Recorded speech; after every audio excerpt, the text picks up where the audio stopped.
while I had this on my head, in my brain, I should go ahead and do it.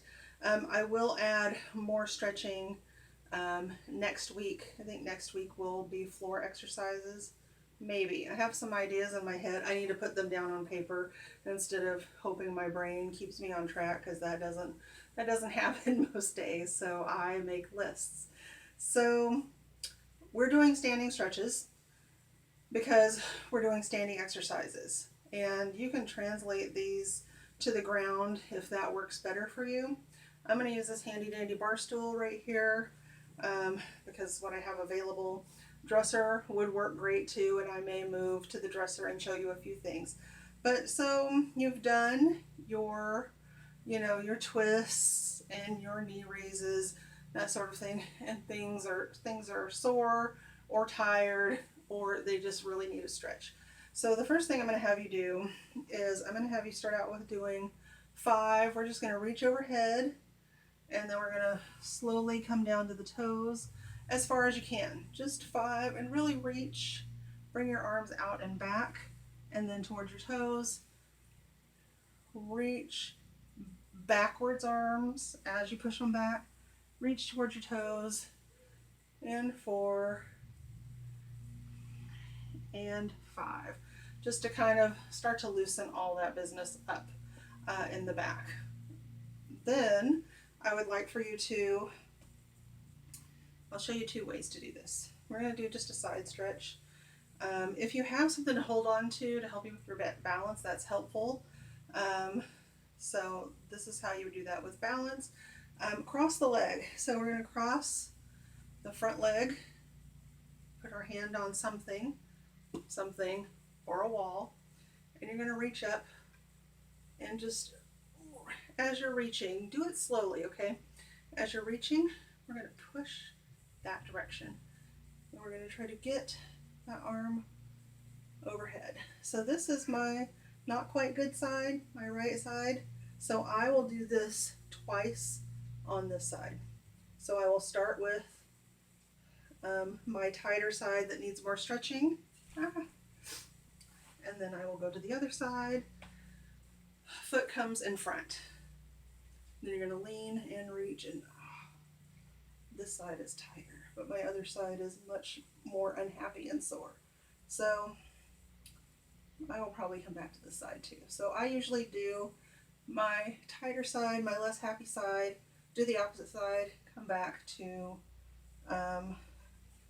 the side that needs more work. Foot in front, crisscross, and over. All right, and hold it. I will put directions on how long I want you to hold it. I want you to do 10 to 25 breaths based on your level. Okay, if you don't have a piece of wall or furniture, you still want to do it, crisscross the leg is in front, reach up, press those arms overhead, and reach to the side.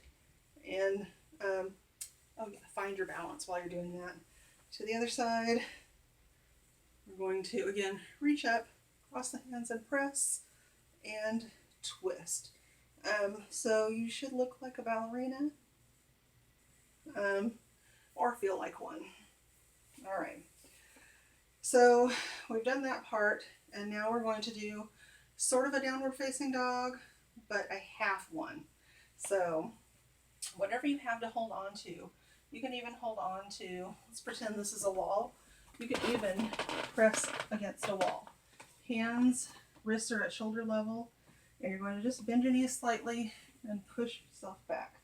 So you can't see the lower part of my body, so let me come over here.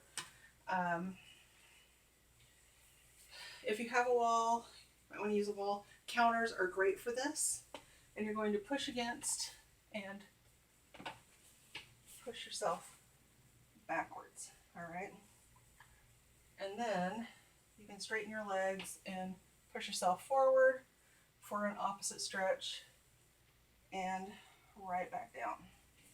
Now here's where I'm going to show you 2 ways to do this. So there's the straight leg version, and then the bend your legs and look up version to get the chest stretched, and to sort of help areas of that mid back as well. So you're holding on to something, and you're going to push yourself back,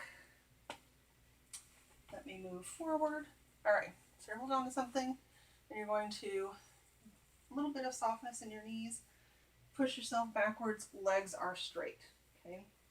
With just still, knees are a little bit soft, so we're not doing this.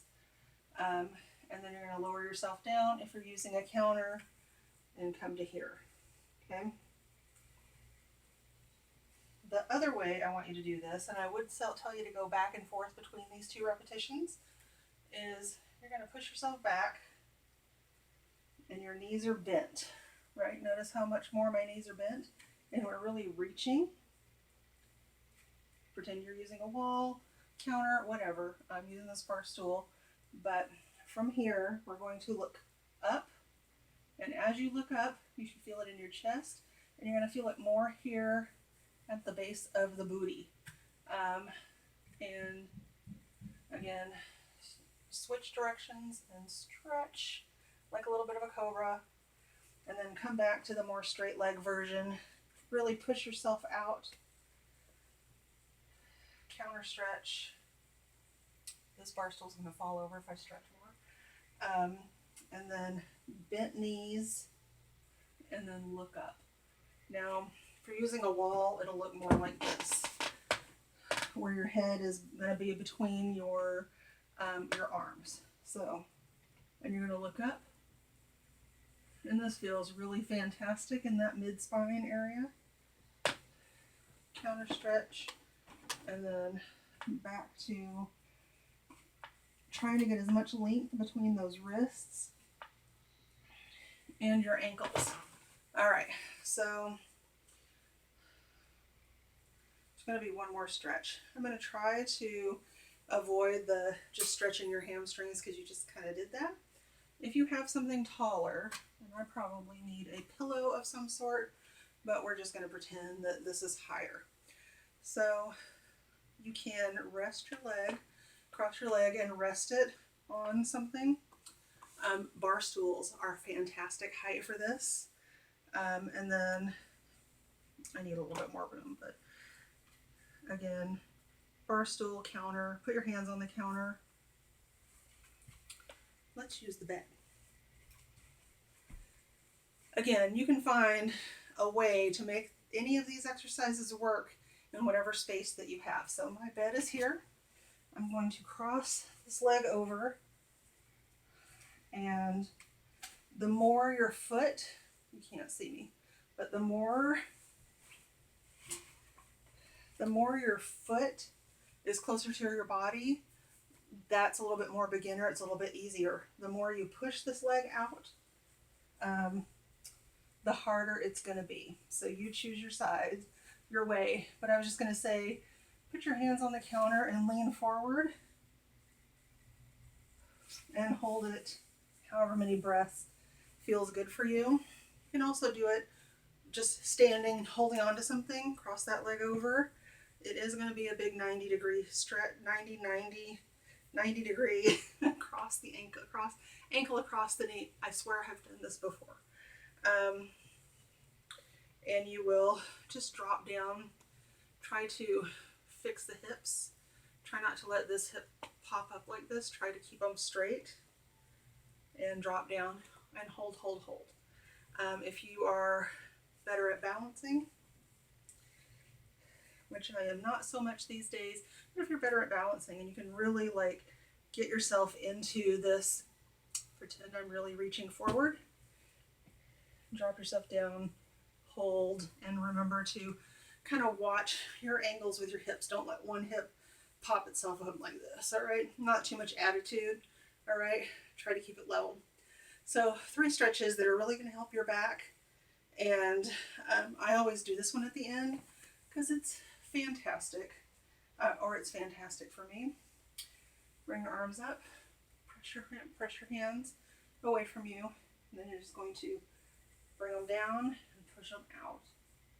Hold for a second, drop it down. I always stand back up and look up, and again, press and hold.